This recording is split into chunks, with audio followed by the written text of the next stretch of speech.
Welcome to another edition of the Mail Time Podcast. I'm joined today by Sohrab Ahmari. He is the U.S. editor of Unheard. Thanks so much for joining, Sohrab. It's my pleasure. It's been definitely more than a decade since I've talked to you in this way. I should say when I was at the Wall Street Journal, I was based in London, but I did a story about how Daniel was censored at Brandeis when he was an undergrad. Is that right? Yes. So I always, Yeah. I was going to get to that disclosure because one of the things that I've learned in the last year or so is I really can't stand when the conflict of interest or friendships are not disclosed because Yeah. it really, and that's one of the things from the new media landscape, which really drives me mad because you have people who are pretty much taking money from the same people. They're employing similar people, et cetera, and they just don't disclose it. So you're sitting there saying, that's weird. So anyway, I do appreciate the disclosure. I want to get right into it because your views and your posts on Israel really caught my attention, and Yeah. not for the reason that some people might think, but I want to go with a tweet specifically you put out yesterday, which was in reference to the Associated Press's tweet. It said, after months of Israeli blockade and turmoil distributing supplies, children in Gaza are dying from malnutrition. Aid workers and doctors say the biggest impact is on those with special needs because the high-calorie foods and nutritional supplements they need have run out. And you said, I can't take this anymore. Starvation is obviously taking place on a mass scale. The bodies of adults killed at aid distribution sites are also emaciated. There's a mountain of reporting from mainstream prestige outlets, plus live imagery coming through. Enough with this BS. This kid has a disability, etc. It's not happening early on. It is happening, and it's a good thing by Randy Fine. It is happening, but it's Hamas's fault. Later, it is happening, and it's a shame Bibi opened some aid crossings. Ben Gvir, now back to it's staged, etc. No one likes to have his intelligence insulted. Is this when you first thought your intelligence was insulted by this kind of rhetoric? Let's set the stage here. This is the only time when I will get on a soapbox in this podcast, and then the rest of it we can just talk through easily. But the first thing that I hope your listeners and viewers should know is that if like supporting the basic right of the Jewish state to exist and defend itself has been part of my political DNA ever since I achieved political maturity, right? Like when I was 20 years old. Before that, like I was a college Marxist, blah, blah, blah. But one of the reasons that I achieved what I consider my kind of political maturity, since then I've changed my mind on some things, and that's fine. And, my critics often say, oh, he changes his mind all the time, and they exaggerate this. Most of it happened when I'm like between 18 and 22. That's when I'm coming to political maturation. And the only reason my critics know about it is because I wrote about it in my memoir. And so they often use it, say, oh, he was this and that. But like I'm talking about when I was like in my late teens to early 20s, which was this formative period. And the formation happened in part when I visited the website of Yad Vashem. I don't know how, but around 2005, so I was 20 years old. I'm now 40 years old. I like kind of randomly surfed over. I was a school teacher at the time. I randomly surfed over to the website of Yad Vashem. And I was really moved. That's Israel's official Holocaust museum and memorial. And I was really moved by the stories of the righteous among the nations, of people who had like a poor Polish farmer who had taken in his Jewish neighbors and basically hidden them at risk to his own life or his own family's life, or a Japanese diplomat, though his government was on the Axis side, he would issue visa after visa until his hand got tired of stamping and signing to save Jews, as many as he could, until he was shut down, or an Egyptian doctor living in Berlin who who had a Jewish protege, a female doctor, and he got her a certificate of Islamic conversion so that he could show that this woman's a Muslim, and it actually protected her from deportation. Why do I say this? So I had two big conclusions that I drew from that. The first one was, it's basically like ethics and politics are not easily separated. In other words, the politics has to be guided by ethics, and the idea that you can just be coldly inhuman in the name of political goals, which I was. I was a college leftist, and you had this kind of old school Marxian way of being like, well, millions must die in order to like bring about an emancipated world. That all seemed very shallow and horrible in the light of the stories of the righteous among the nations. So that was the first conclusion, and that stayed with me. My politics, I've tried to, oh, you know, although I've changed my minds on individual issues, the guiding principle is that, you know, we want an ethical politics, and the attempt to sever ethics from politics is inhuman and doesn't work. The second, though, was that I concluded that there has to be a Jewish state. And that's still a bedrock view for me. I mean, you know, you read the history and you're like, well, in the 19th century, the Jews tried everything else. They tried converting like Heinrich Heine, and then the goalpost got moved. It wasn't good enough that you were Christian. You weren't like nationally European. Then they tried to become Germans, you know, become good Germans or good Frenchmen, as Herzl himself did before he became a Zionist. Herzl was a member of a German nationalist student club in Austria.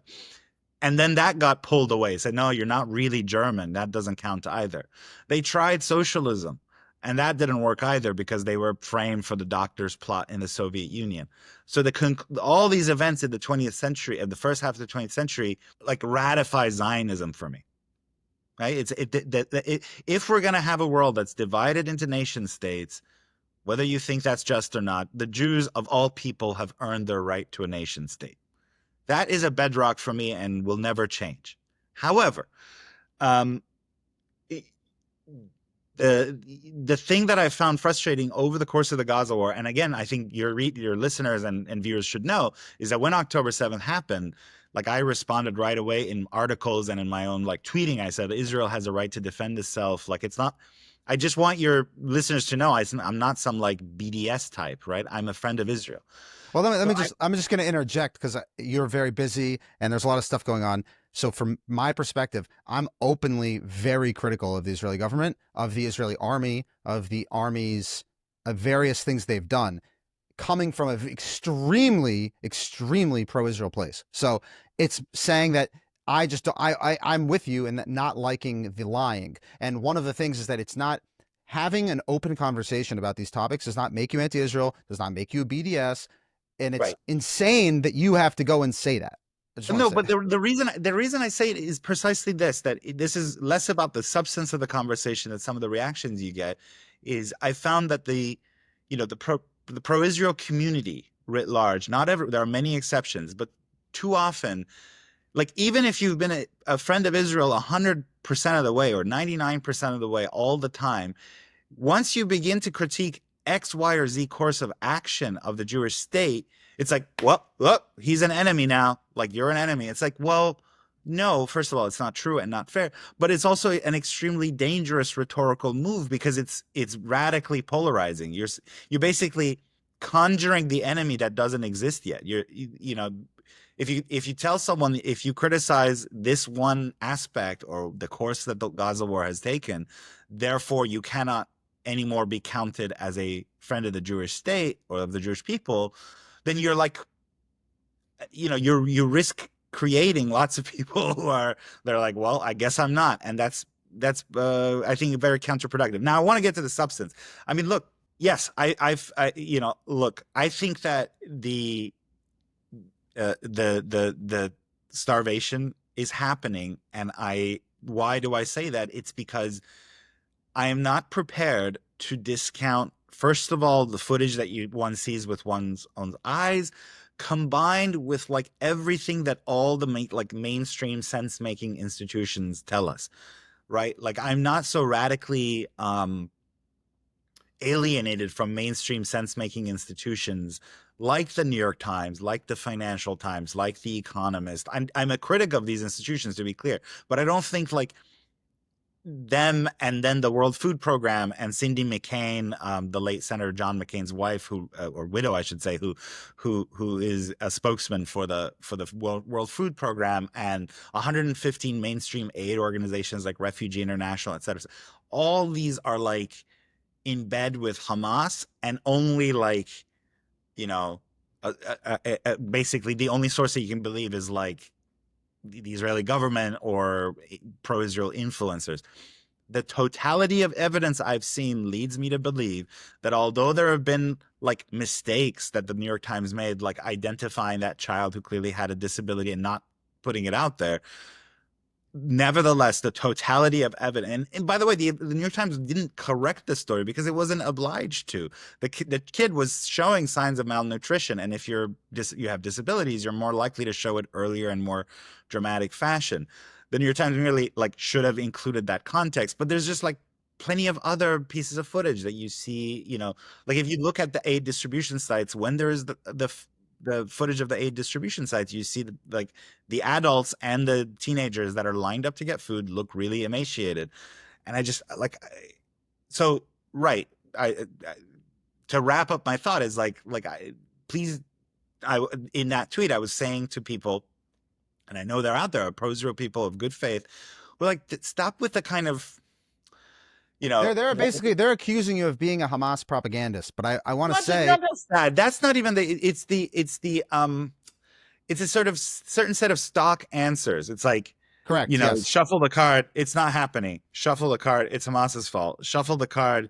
It is happening, and it's kind of good. So I just want to. I think you're actually going almost too into the weeds. I wrote something. I'm just going to quote what I wrote on my Substack because it's better than me saying it. And I said, the reality is simple. Starvation exists in the richest countries on earth, where food banks are permanent fixtures. It exists in American suburbs, where 1 in 8 children faces food insecurity. It exists in Israel itself, where organizations like Kol El Chabad address the harsh reality facing over 250,000 families struggling with food insecurity. Israeli statistics show 16.2% of households experience food insecurity in a country with a strong economy facing conflicts on multiple borders.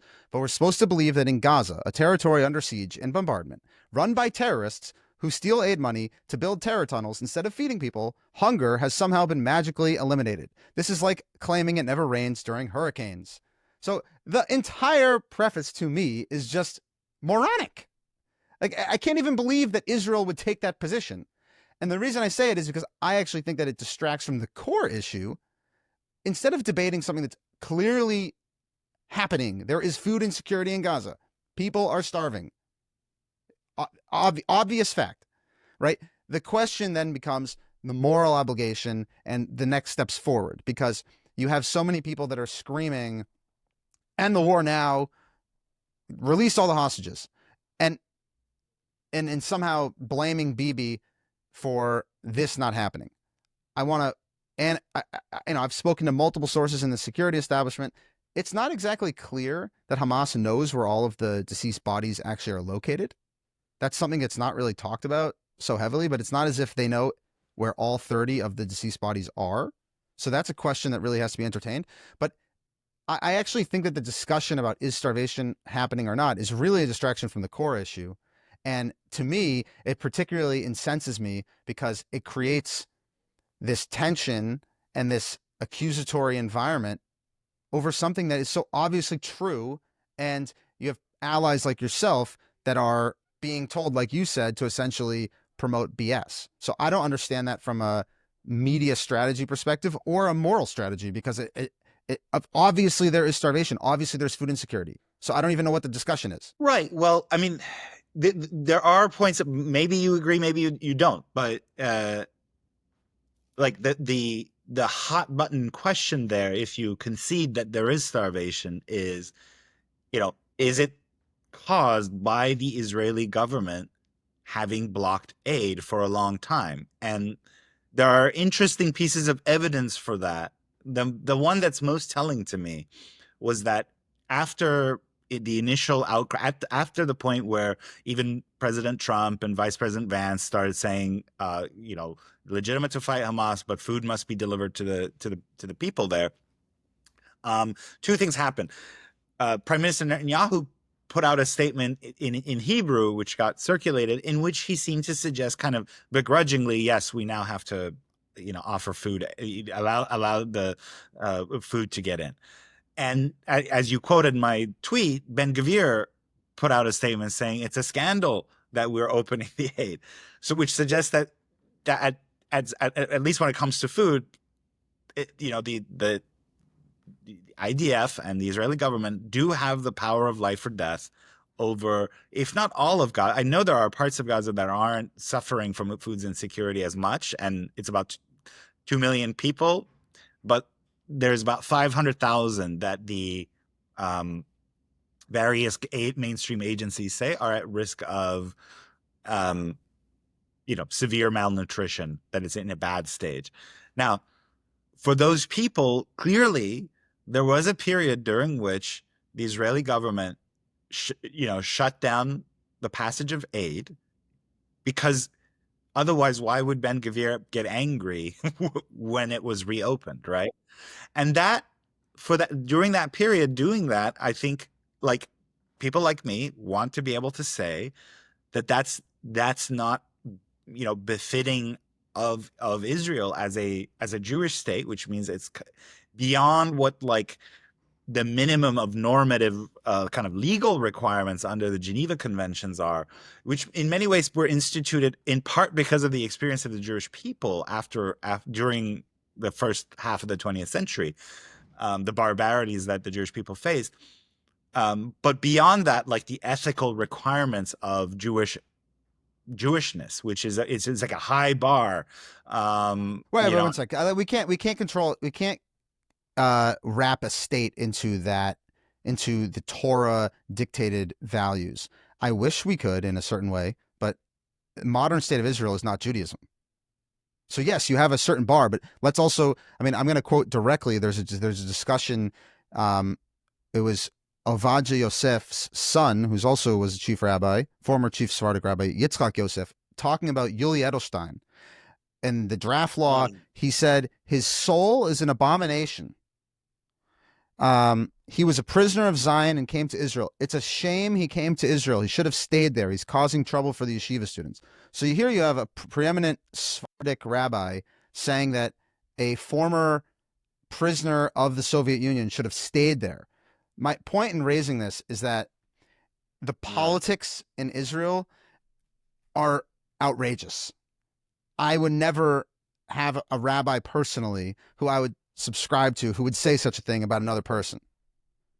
To say that this person would have been better off being left in the Soviet Union. I mean, this is way above what we would ever imagine true Jewish values being. So I'm only bringing that in for context, and that some of the things that are said in that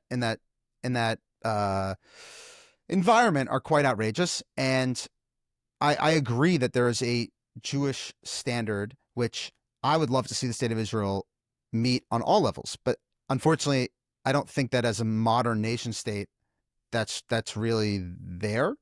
Okay. Well, that was like a bonus argument on my part. Let's just fine. Go back. So in terms of the aid, I would say that if Hamas is hoarding aid, I don't have an issue with Israel strategically trying to force them to give up some of that aid that they fear would prolong Hamas's ability to fight. That does not mean that I want them to starve innocent civilians. That means that if Hamas has, say, 4 or 5 months worth of food in a closet, that should be forced to be accessed and given out to people that need it, not just morally looking at Israel and saying you're mean or evil or genocidal because you're not providing all of that aid. Well, I mean, look, that's a bedeviling question, and it's like, you will not find me apologizing one bit for what Hamas is. It's an evil terrorist organization, period, right? But the fact is that like, shutting down the flow of aid when it endangers, potentially hundreds of thousands of people, again, under Israel's obligations with regards to international law, when the Geneva Conventions require, if you are in a situation in which you are essentially the occupying power, and I think that is fair with respect to Israel and Gaza. In some ways, it was fair before October 7th, because the extent to which Israel controls what can go in and what cannot go in already is like a kind of latent form of, I realize Israel pulled out all of its settlements and all the settlers, a great pain to the Right. settlers. It goes to a fundamental question though of how how a nation state maintains security for its citizens in a way that enables them to drive to Nahal Oz and not have an RPG fired at them from Beit Hanun. Right. I mean, we're so close. So yeah, but I will grant your point. I mean, it cannot be to the point where you know, you're forcing mass starvation. I mean that again, like I agree with the you. legal The obligation, is, and then there's like the look is Israel as a Jewish state prepared for permanent pariah status? That is what I'm worried it's heading toward, right? Like, especially if you think about like the dynamics, like set aside Europe. Europe is whatever. It's by the way, like given the sentiments of European people, like the kind of European governments have like countered their own public sentiments for a pretty long time to be fairly pro-Israel after October 7th. But the one that really counts is the United States. The one that really counts for Israel. I mean, it's a state that is deeply, deeply dependent for international legitimation, for military support, and all sorts of other things on the United States. And you have a context in which, in the Democratic Party, the disfavorable views is like hitting like 70, 80%. So that's among independents. It's up there. I can't remember exactly what it is, but it's quite high. Among Republicans, it's 71% favorable still. But if you then break it down by age, among Republican men, especially between ages of 18 and 49, it's down to 50% approval, in 50% disapproval when it was 35% disapproval about 5 years ago. In fact, the sharpest shift in like disfavorable views of Israel has been among Republican men 18 to 49. So you put those facts together, and Israel is really facing a generational vice grip. I believe, meaning that the next generation of whether like a foreign policy professional, whether it's coming from the Democratic Party or increasing the Republican Party, it's not even that like on the right, it's people who hate Israel, by the way. They're just kind of like, I want to move on to dealing with China. That is our major challenge. And I don't want to get dragged into Israel's wars if they're going to like try to this cockamamie idea of like now annexing Gaza. I realize I'm throwing a bunch of things at you, but the bottom line is like, you know, like in 5-10 years, the public reception of Israel in a democracy like the United States will eventually be reflected, right? Like those kind of boomer age Fox News viewers who are really, really supportive no matter what are going to die off. And the next generation that's coming up is watching scenes like those starvation, which you acknowledged is happening, and is pretty horrified. So well, it's like I think that there's but I opened up a bunch of avenues, so go ahead. I just want to touch on one point, which has to do with that, particularly people in the 18 to say 49 range. I'll call it the Joe Rogan, Tucker Carlson, like demographic. The problem that Israel is facing in that demographic is that Israel has spent years attacking some of the mainstream institutions who I do think had some problems. I'm not defending the New York Times, but when you are basically saying that everything these people say is completely false, you're promoting alternative forms of media. And when you promote the alternative forms of media, that opens the door for the Dave Smiths, for the Daryl Coopers to enter the conversation and pollute the water. And that is part of the issue that's going on as well, because you and I can agree that there's starvation in Gaza, and we can have a serious discussion about why that's happening, how to fix it, what are the moral obligations for a nation state in that area, what are the geopolitical considerations between Iran, Saudi Arabia, Gaza, Egypt, Yemen. There are real serious questions. Does Jordan actually want a Palestinian state? These are real questions. But when so much of that discussion is just being filtered through this crackpots and stuff, crackpot stuff where Daryl Cooper says it's time to commence an air strike on Tel Aviv when Israel strikes Iran, things like this, and then they're invited back as one of the world's preeminent historians. This opens up a Pandora's box, and I'm not exclusively blaming Israel, but Israel is partly to blame. And I'll bring one story in particular. There's a story from Natan Odenheimer in November of 2024 and I went to Brandeis with Natan, and he talked about Israel using human shields in tunnels in Gaza with Palestinians that are not facing legal ramifications. They're not on trial. They're not being held as terrorists. They're simply said, go in this tunnel ahead of us, show us that there's not a bomb, booby trap, and then you're on your way into Gaza. Okay? From my work and my connections in the IDF, this story is not 99% true. This is 100% true. 100% true. When you then turn around and say this is an anti-Semitic publication, you're undermining that mutual trust or that understanding of that ability to have journalism to actually shed a light on what's going on for good, bad, or ugly. And you're feeding the alternative media.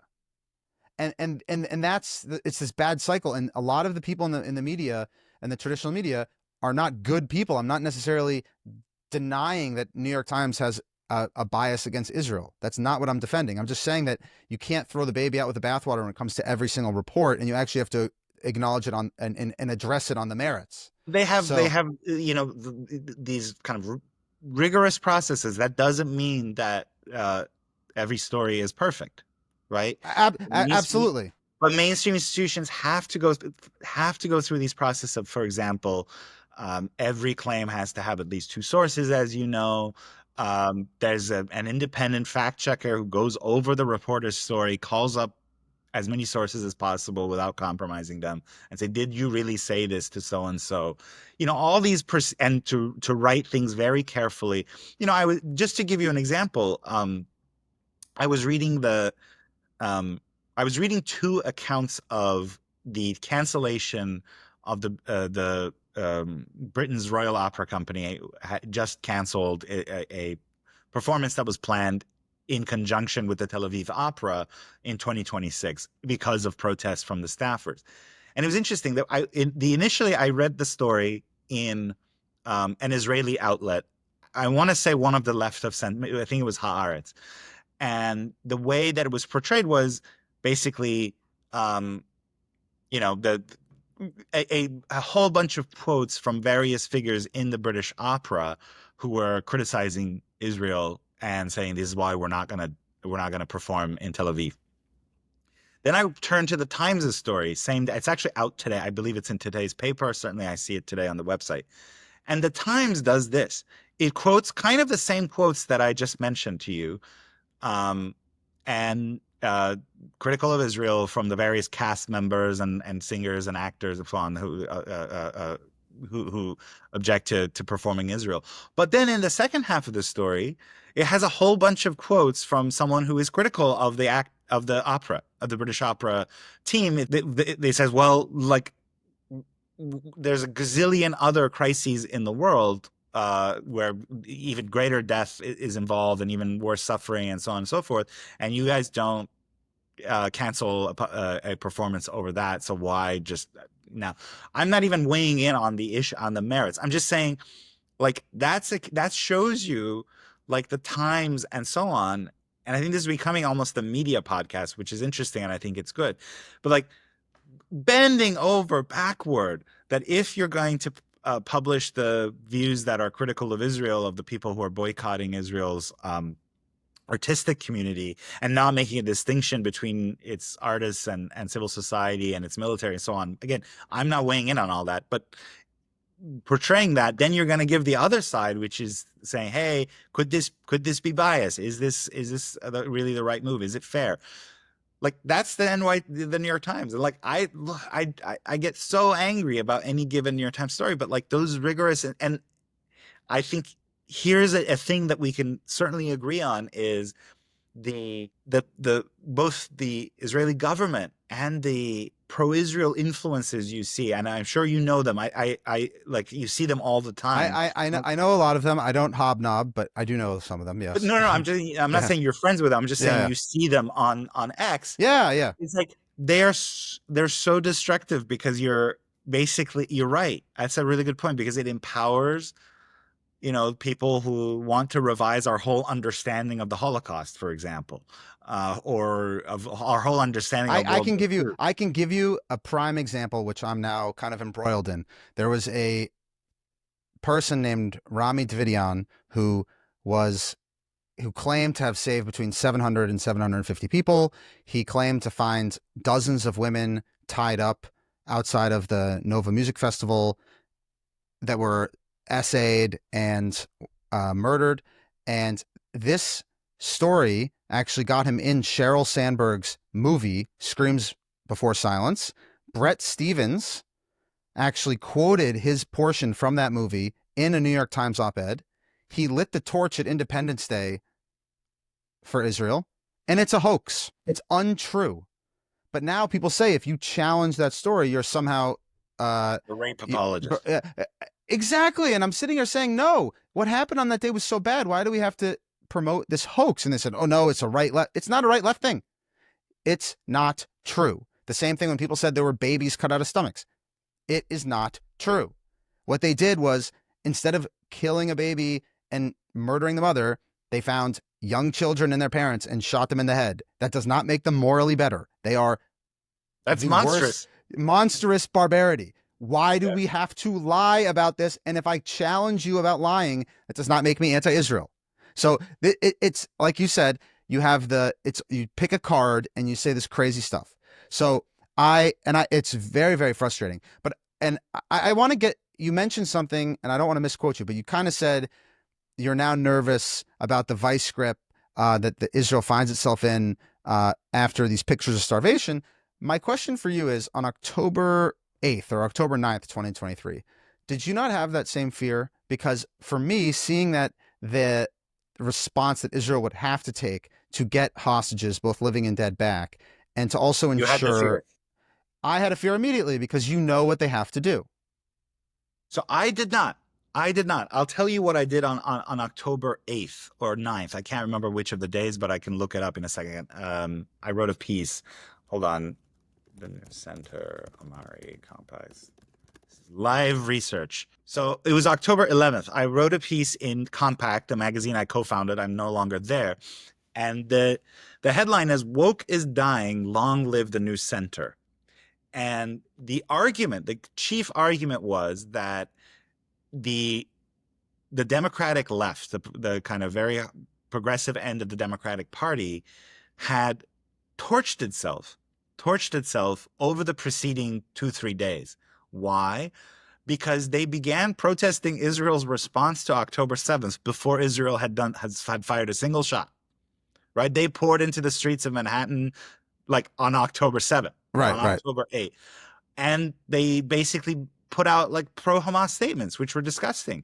I'm trying to, there was like I'm looking back at the story. Oh, there was some from Harvard and everyone else. The Chicago chapter of the Black Lives Matter organization tweeted, "I stand with Palestine." Fine, whatever. But guess what picture went along with it? It was a picture of a paraglider, essentially cheering on the Hamas terrorists who descended on that outdoor rave, like dance party, and killed 260 people. There was a Yale professor. 364. There you go. This was written like early on before the kind of full. A Yale professor who wrote, "Settlers are not civilians. This is not hard." There was a Times Square rally at which the October 7th killers were hailed as liberators. So I used evidence of this kind of thing to say, and meanwhile, the Democratic center, people like Governor Hochul and Mayor Adams and others, were using these types of statements to say, look, this shows you where like very hardcore wokeism and very hardcore anti-Israelism will go. At times, it seems to suggest that they were attacking the legitimacy of the United States too, because they're saying like the United States, like Israel, is a settler colonial society. So they're by implication like we too kind of deserve the October 7th treatment.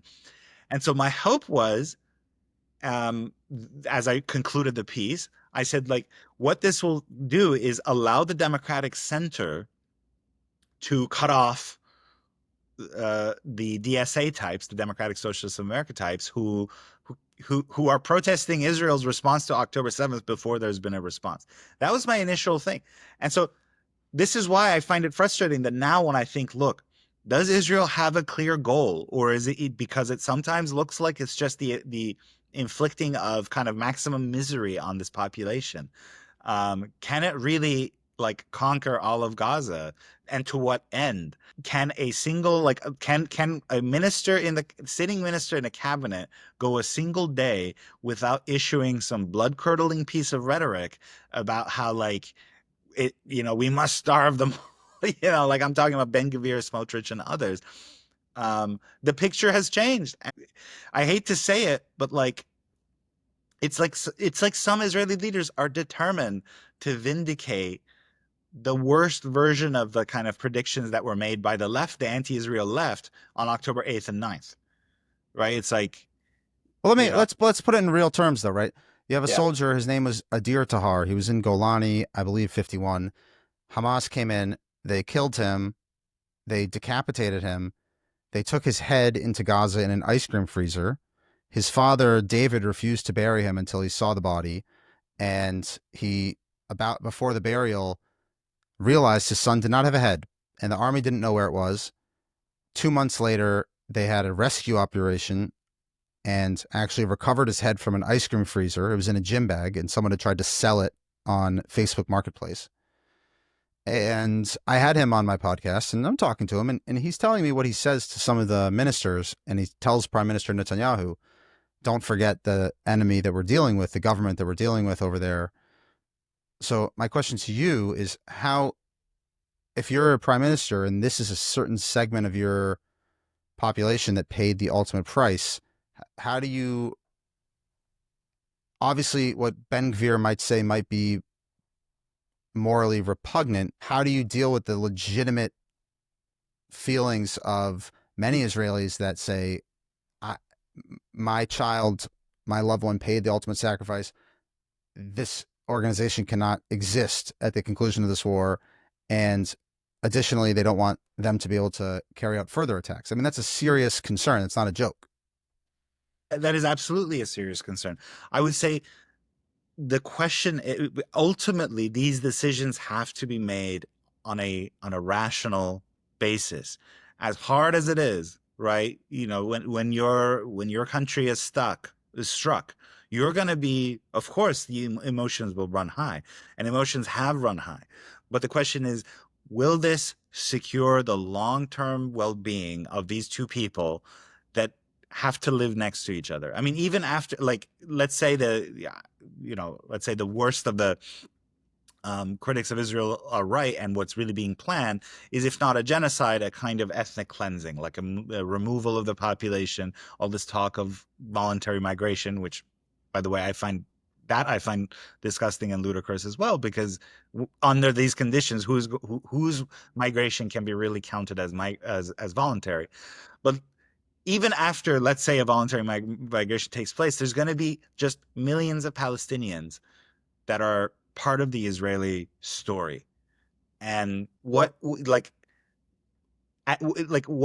the end goal here that will allow Israel to live next to this people that are whose story is intertwined with Israel's? Like just killing. Well, I don't, wait a sec. I don't think that's Israel's goal. I think that's the goal of much of the Palestinian leadership. If you look at Yahya Sinwar and his desire for October 7th, or even if you look at what Mahmoud Khalil said yesterday about the Palestinian people need to be seen, right? I think that's definitely their agenda, and that nowhere in that is that the well-being of the Palestinian people. So at some point, but the thing is, there is an entire other world of Palestinian politics, which is called the PLO and the Palestinian Authority. Now, I realize that they began as a terror group as well. However, there was a process put in place that resulted, for example, once Oslo was signed, in the UN actually rescinding its 1975 Zionism as Racism Declaration, right? And if you listen to the PA's spokesmen and women today, I keep watching interviews with them. I'm like, this is a pretty good partner for Israel. Now, people say, "Oh, but Mahmoud Abbas." Who? The PA. No, I'm saying, as an alternative governing authority, right? I mean, To they were subsidizing terrorists in jail that are that have. I mean, what I'm saying is, you're but saying the from thing a is, they have rational their perspective. look, Yeah. and then you get to the regular grievances of the Israeli-Palestinian conflict, which would have to be settled. But you have a partner here who's saying, like, look, we're ready to govern. You have all these Arab states who kind of want to be friends with Israel, right? And are like, but they still have to be responsive to their own populations to some degree. So if Gaza becomes this absolute abattoir, and it has become already, but if it gets worse and worse, that process grounds to a halt, and the window of opportunity of, like, some other governing arrangement will also be closed, because, like, people are dealing with death on a massive scale. So I'm just throwing out possibilities out there that I think the Israeli leadership isn't taking up. They like, do I love the PA? But okay, well, they Mahmoud Abbas has been in power like 15 years more than when his mandate was I up, think it's like 19 years now. Yeah. or whatever it is.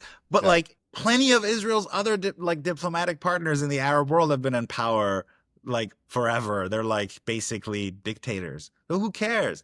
But like, Well, no, if the concern is, the real concern is that you are asking people in, if even if you want to play the green line game, which I say that because I don't think that they're serious. They're not, people that are promoting that as a quote unquote solution. It's not serious with the facts on the ground. But if you want to play that, does the nation state of Israel guarantee security for its citizens with those lines in a serious way that you can guarantee that people in Haifa or Tel Aviv are going to be safe from terrorist threat? I think you also have to consider, if a Palestinian leader, after decades of propaganda, could a Palestinian leader get up there and say, I accept the state of Israel as a fact on the ground, something that's not changing? they did that in Oslo already. In Like, a they essentially managed the so occupation for the Israelis, so if you or but if you look at co-managed. but look at now, you're going to say, after what's going on with Gaza and decades after, could someone get up there and legitimately have support? I think that the Palestinian populace now has had several decades more of indoctrination in the UNRWA way of legitimately saying that every part of Israel is stolen. I mean, if you talk to soldiers who went in, and I'm not saying something that the IDF spokesperson's unit puts out there, because I have challenges with the official publications as well. I have my own. I want the things unvarnished. I don't want them set for public consumption. I spoke to multiple soldiers who went into multiple schools and found references to Osama bin Laden being glorified. There was even a photo of the Twin Towers burning. You have real concerns about education and radicalization. So is there a Palestinian leader that could get up in front of the Gazan people and in front of the people in Judea and Samaria and say it was a morally good thing, or Israel is here to stay? We are right now okay with that. And could that leader live, several more years without being assassinated? That's a real question. I mean, there's first of all, there's no proposal that I've seen, including the various kind of what Arab diplomats, not just PA, but Arab diplomats are putting forward, that contemplates Hamas being in power, right? So that's clear. And the fact is that, look, Israel has lived with a PA that has done just that for a long time. But I think, look, here, I will put this out there, is those appeal. I'm going to sound like a true lib here, but I've come to believe this after like thinking about this, that a great deal, that those appeals to the whole thing is stolen, complete rejectionism, will lose much of their sting if the Israelis and the Palestinians can live in a situation in which one side does not have this absolute power of life and death over the other. Like, I mean, and it's not even about justice. I forget about demands of justice, but although demands of justice are serious, because, like, for how long will Israel rule over 5-7 million people who have, who basically have not even like a scintilla of real sovereignty? And in this kind of system where there are, let's be honest, if we're going to be unvarnished, there's some really ugly settler behavior. And I'm shifting to the West Bank, and I realize that, but that's part of the equation. It can't be separated easily. And often they're at most given a slap on the wrist. Whereas if you are a Palestinian who throws a rock, if you're not dead, you end up in like with a 99% military justice, like Conviction. Right. That's not good. That's not like, that's not. Wait a second. We're not discussing good or bad. That's a different issue. I said let's set it. I said that's the justice point. But even setting that aside, like, so, like your gut should tell you, Dan, I think maybe it does sometimes, that like that scenario cannot just it cannot just be maintained by being like ever more resolute militarily and creating like a kind of combination of techno surveillance and tactical victories over this people. Over the long term, that doesn't work. And so, and then the Gaza hell is a whole other question. Like what should be done with that? But there is this other possibility, which is, tough on Hamas. At least our president says, I don't know if you've heard, but off the record, he says that's been reported, that Israel has achieved its military goals with respect to Hamas. Trump believes that, insofar as the mainstream reporting that you and I said is worthwhile. So it's like, well, what's the plan now? Like, is it like take over the whole strip again? My issue with, and this is not a criticism of Trump, it's just that short-term ceasefires are not long-term peace. That's another thing. And I get very upset with some of the liberal rabbis in America that signed these preposterous statements saying that we need a ceasefire now because we need peace. This ceasefire is not peace. We have to be very clear about that. And saying that you want to end the war and you're going to have the conflict as it's currently going on now cease, that is not a peace deal. There's a very big difference. And I think Trump prioritizes these agreements that he can tout as a success, and then say that didn't work and that Israel has to go back to fighting Hamas in 5 or 6 years. That becomes his successor's fault. So that's also part of the angle. So it's not saying that that this is going to be a long-term thing where everyone's going to be sitting there singing Kumbaya, right? I also think that one of the big mistakes of Oslo is the economic collaboration. If you were to tell me you had, you're setting you're laying the ground for a solution, which I don't believe is possible. But if you're saying with Oslo and what was going on, why is it that the majority of Palestinian jobs are going back into Israel? Why is it that Gazans need 30,000 or it was 22,000 who's going to be promoted or increased to 30,000 work permits from Gaza? I don't think that's a good idea. This is not Canada and America, right? There's something that's fundamentally at odds here.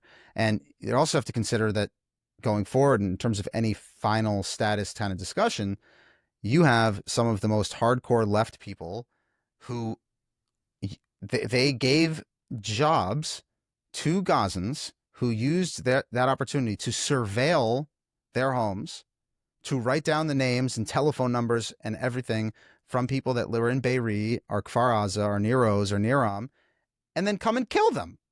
So there's a legitimate fear from an Israeli side. And I think that we're going to go back to economics in financial side, that really has to be addressed. I think that certainly in today's day and age and economy where people can work remotely, and I think it would be extremely wise for there to be a pursuit of a future without collaboration, in the sense that you're able to have some better portion of the Palestinian society that is able to earn a living in a way that does not engage with Israel. But I don't think that's being seriously addressed.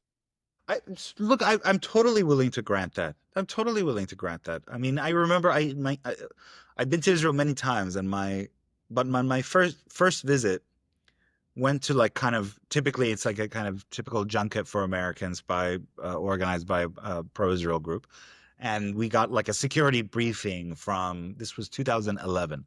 We got a security briefing from like various elements of the security apparatus, not just military, but Shin Bet and others. And they, the message then was like, look, maybe we can't have a two-state solution, but like what we'll do is we'll just disengage as much as possible from the West Bank, and we're gonna just retreat behind walls and cameras, But like at the time, that kind of economic in and out exchange that you're talking, entanglement that you're talking about, was taking place. Not crazy to me to like go back to that model, just be like, I feel like it's like the question of how the Palestinians, once they have the state, conduct their economy should be up to them. And it's perfectly reasonable for Israelis to say, we don't want the entanglement. You worry about it. What's wrong with that? But I think Right? I think that's been historically a non-starter, right? Because they're saying they need jobs. How are they supposed to support themselves? That's why the Gulfi sheikhs have more. They have more money than they know what to do with. Pour in, create. For all I care, create fake, jobs. All of us may be headed for fake jobs. No, but it's not. But it's not good to have no-show jobs, because I think you actually have to be busy. I think when you're in the street, you see what happens, right? But I'm saying, no, I know, a little bit but flippant here, but I'm just saying, like, make that the problem of Doha, Abu Dhabi, and Riyadh, whatever. So I want to. So I think I don't know how much. We should wrap up. I just want to leave with one. You have maybe the last 5 minutes. You got 5 minutes for me here? Maybe. Okay. Right now, it's August 7th. We're recording this August 7th, 2025. If you were in Bibi Netanyahu's shoes, what do you recommend, or what would you do as the Prime Minister of Israel right now? Like, thank God. Thank God. That is not my job. But I would say absolutely at a minimum to flood the avenues of aid, to not rely on this Gaza Humanitarian Foundation, which has built up a lot of ill will, you could say 60% of that ill will is unjust and unfair to GHF. I disagree, but whatever. Even if only 40% of it is true, it's a really, really kind of discredited, awful organization. Even at the level of competence, set aside if there's a malice in what they do or whatever. Just at the level of competence, it has been awful. And so go back to regular channels of aid, not at minimal points. 2, I would really, really stay away from this talk of reconquering the whole of Gaza and annexing Gaza somehow, or the talk that's floating around again in mainstream reporting of including Israeli mainstream reporting of like trying to take back Gaza in a long-term way. It just, in part because then I really, as an American, I start to worry about U.S. being dragged in a long-term way, and that is so unpopular for the government. For the Israel, for the, in what sense? You think Israel, American troops, or you think that? Yeah, like from the American money? troops overseeing like a kind of partial humanitarian zone, and then I don't know, getting involved in battles with Hamas remnants. I mean, I think that's a distinct possibility if the goal is total permanent or semi-permanent subduing of the Gaza Strip. Right? That seems like a really bad idea. I don't think there's any good. I don't. Well, just to conclude here, I don't think there are any good ideas. Let's be clear here. There are no good ideas. Every single scenario stinks. Every single scenario is risking enormous support on the international level, on the domestic level, is putting soldiers in harm's way. Either you are continuing to eliminate the radical jihadist elements in Gaza now, or some fear you'll then have to go back and do that in 7 to 10 years or whatever it might be when it comes to Lebanon. These are not good solutions, and they are not easy. And for those who made it this far with us here, this is I hope there'll be more discussions like this, because it's good to have an actual discussion as opposed to just lobbing talking points back and forth. Yeah.